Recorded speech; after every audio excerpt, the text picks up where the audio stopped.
Good morning. My name is Amy Wurf, and I'm a certified low vision therapist with the Wisconsin Council of the Blind and Visually Impaired. I'd like to speak with you about coping with low vision. Your eye doctor is managing your macular degeneration and other vision conditions and providing treatments as needed. But there's another layer of assistance available to you that I'd like to speak about. If you're having difficulty reading your pill bottles, reading your mail, the newspaper, working on hobbies, or viewing television, there are additional resources available that can supplement the care that the eye doctor is providing for you. A low vision evaluation can assist you in finding magnifiers and other tools that can help you meet your goals. A low vision evaluation does not take the place of an eye examination with your eye doctor. It's still very important to have those examinations and to have the doctors do the treatment that they'd like to do. The goal in low vision is to maximize the remaining vision and enhance that vision using lighting, color, contrast, and magnification. There are several sources for low vision evaluations, including but not limited to the Wisconsin Council of the Blind and Visually Impaired, the UW Department of Ophthalmology. The Office for the Blind is a state agency that can provide resources for other eye care providers in Madison and around the state. Vision Forward in Milwaukee. And the Veterans Affairs hospitals and clinics offer services for veterans who have vision impairment, including low vision exams. The State Office for the Blind, Vision Forward, and the Wisconsin Council of the Blind have booths out in the vendor area if you'd like more information or guidance. So now I'll finally get to my slide.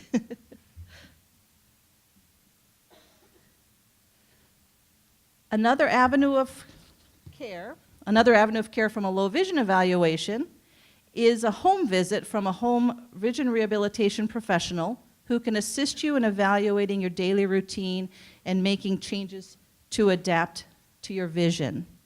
This person can look at the lighting in your home and make recommendations. They can see how you manage in the kitchen and recommend easy labeling ideas to help you locate the buttons on your stove, microwave, or dishwasher. They can show you ways to measure ingredients and follow recipes that you'd like to use.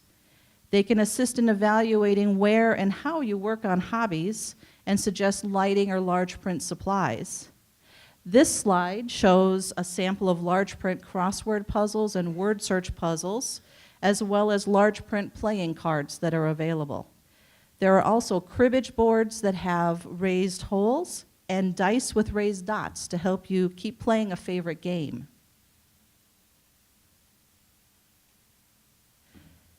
Vision rehabilitation specialists can also show you resources for talking books or listening to the Bible. They can work with you to help make your phone and computer more accessible. The Wisconsin Council of the Blind and Visually Impaired and the Office for the Blind are agencies that offer home services at no charge that help you make modifications to help manage your daily activities. The Talking Book program, which is the machine that's shown up on the slide right now, is available through the Library of Congress, and it's a great free program that allows you to listen to books on the special player that they send to you. Magazines are also available, and interestingly, you're not paying a subscription for those magazines, you're just borrowing it for a time. Again, the Wisconsin Talking Book and Braille Library does have a vending table out there if you need more information. But what can you do right now to start making changes at home on your own? The number one step to take a look at is the lighting that you have at home. Most of us can benefit from better, brighter lighting at home than we currently have. If you have a vision problem, good lighting is important to maximize your ability to see print and detail. As we age, we tend to need 2 to 3 times more light than we used to have. This slide shows different types of light bulbs and the quality of light they provide. The warm white bulb is to the left, the cool white is in the middle, and daylight is to the right, if you can see the difference in those bulbs. The new LED bulbs that are available also come in the different hues. LED bulbs stay cool, which is very helpful when you're bringing a light close to see the work. You don't feel the heat coming off of that bulb in your face. It would be worth your time to try to take a look at some different lights to use in your home. Look on the package for the word daylight, and the 2 boxes I have up there, I have an arrow pointing to the word daylight. So each package is a little different. It can be a little challenging to find what kind of light it is, but they are available. We're all used to buying soft white bulbs, but those often don't provide enough good quality light for people with vision impairment. A daylight bulb can enhance color and provide good contrast for the tasks that you're trying to do. You can purchase those daylight bulbs in most places where you buy light bulbs, so most hardware stores and different places. In addition, consider getting a lamp with a gooseneck arm or a flexible arm so you can direct that light right where you're working. So if you're paying bills, you can bring that light right down close to your checkbook and your bills so you can see things better. But do be aware of any glare coming off of what you're reading, because that can make your eyes more tired or uncomfortable. In the kitchen, brighter LED lighting over your sink or stove can help you be safe and more efficient. This slide does not show good LED lighting. This is the little yellow light bulb that most of us have over our stove, which doesn't give much light and doesn't give you any detail. But sometimes you don't want to turn on an overhead light when you go into the kitchen at night. But this one doesn't give you any detail to help you move easily. A change would be adding some under cabinet lighting. You don't have to have an electrician necessarily come in and put in this under cabinet lighting. It's available at the hardware store. They're often battery operated, or they plug into an available outlet. There's also some that have magnets or Velcro on the back, and they just flip on and off, and you can then see inside a cabinet or your pantry or hang on the fridge even, so as you go in, you can flip a little light and have some extra illumination to move safely. Brighter lighting in a closet or pantry, or at the top or bottom of stairs, can help you be safer. This stairway is obviously very dark and can pose a danger for falling or tripping.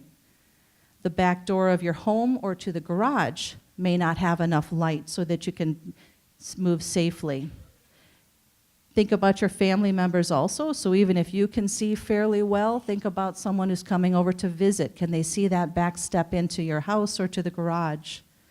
A dark pantry or closet can lead to a trip hazard if you have the case of dog food in there or some shoes sitting inside your closet. Are you tripping on those because you haven't seen them? And think about your basement stairs as well. Basements are often dark. The light is often at the bottom of the stairs, so you're trying to get down in the dark before you can turn on a light. A change would be, the next slide, just adding some extra lighting or some better quality lighting can really brighten up that stairway and make you safer. Taking out those soft white light bulbs that we all have and putting in some daylight bulbs, something very bright. Not too bright to cause glare, so you have to try to find that happy balance, but something that will help you be safer. Night lights that come on at dusk or are motion activated can be very helpful down a hallway to the bathroom at night or on a stairway. So as you get to the stairs, the lights would turn on and then you can start to remember where the steps are at. Reflective tape is available, or reflective paint for stairs outside. So again, the steps out the back door or out to the garage, or even a concrete basement steps, you can put some reflective tape right at the edge to help catch your attention, and that just makes you safer.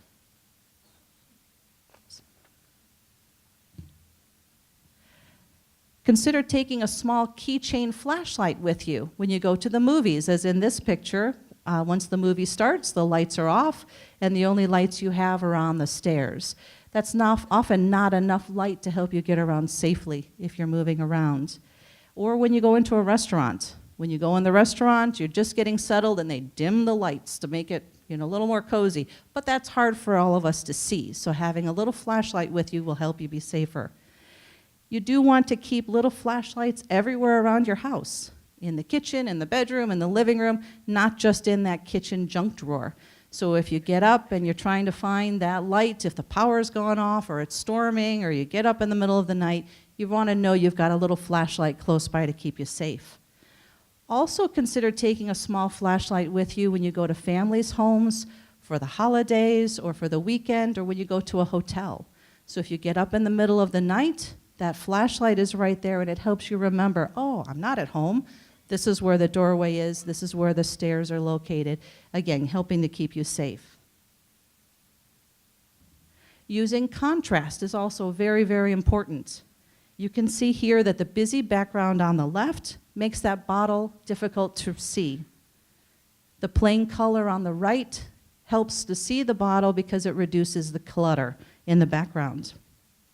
Another thing to consider when you take your medication is use a colored soft cloth on the table where you take your pills.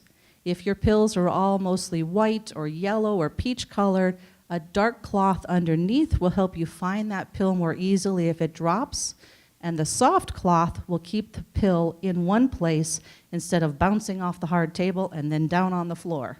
And you're down on your hands and knees trying to find that. So, really easy thing to help make things easier for yourself.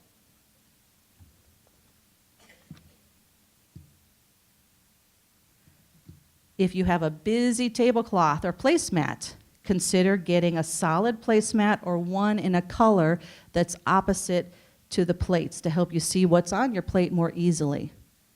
These plates in this slide are not a good example for someone who has a vision impairment, as it can be hard to determine what's food and what's a design on the plate. And people have told me that. They've stabbed for a long time at their plate thinking it was broccoli and it was a flower on the plate. So get some plain plates, it'll be easier.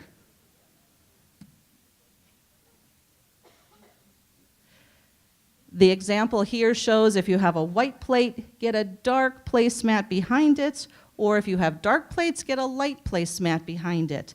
The combination shown here also works because the contrast from the plate to the placemat to the table is pretty distinct. It's easy to see.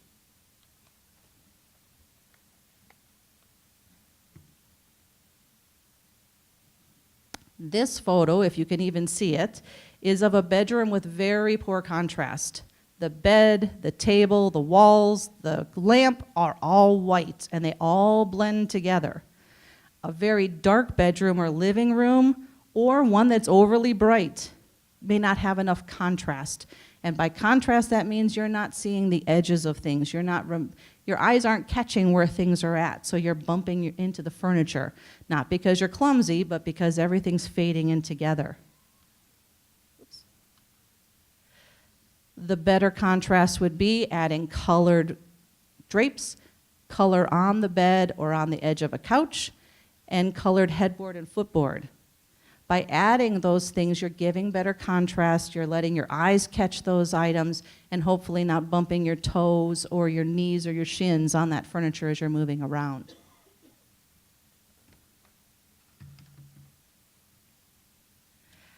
Magnifiers are very valuable for seeing small detail in the print that we all encounter. Newsprint is small and difficult to read. It's not your imagination. The newspaper is getting smaller and the quality is getting poorer, but some of that is just as we age, it's harder to see that smaller print. There are magnifiers that you hold in your hand. There's magnifiers that stand on the page or on the table. And there are electronic magnifiers that allow you to increase the size of the print as you need it and also change from color to black and white. And reading in black and white is often a good choice when you have a vision impairment. It takes away a lot of that clutter or the graininess of the print.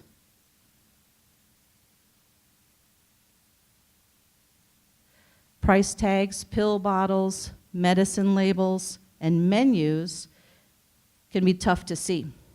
But magnifiers that you find at the craft store or the hardware store are often not strong enough. The magnifiers your family's buying for you on Amazon may not be strong enough. But it's important to know that there's a lot more options out there. There are many more stronger magnifiers that can help you do what you want to do, so don't give up on that. Vision rehabilitation specialists and low vision clinics They do carry a variety of sizes of magnifiers and styles of magnifiers that can meet your needs and your goals. A professional trained in low vision or vision rehabilitation can help you find those appropriate powers. It's helpful to have someone work with you to find the correct powers so you know you're making the right choice. Many people want the strongest magnifier they can in the largest sheet. They want a full-page magnifier that's going to give them 7 times magnification. Well, those things don't exist. They really don't. But there's a lot of other good options out there, so don't be afraid to keep asking questions. The strongest magnifiers often have the smallest lens. The weakest magnifiers often have the largest lens. And that's just how the optics are when they make these magnifiers. There's no way we can get around that. Guidance from the professional can help you make the appropriate choice to meet your goals and needs and reduce your frustration. It's also helpful to have that professional show you a few tricks on how to use the magnifier and help you be successful. The slide here shows by moving closer to the magnifier. The picture on the left is sitting back from that magnifier, and it's the same print as the picture on the right, but the picture on the right was closer. So the closer you get to that kind of a magnifier, the more viewing area that you have, and the better the contrast is, the better the light is for you. Proper posture and positioning of the magnifier can take away some of your frustration and help you be successful and use the device that you've paid money for. So we want you to be successful. So to sum that up, lighting, color, contrast, and magnification can all help you better cope with low vision. It's important to know that there are services out there. There's a variety of services out there. There are people who are wanting to help you cope with low vision.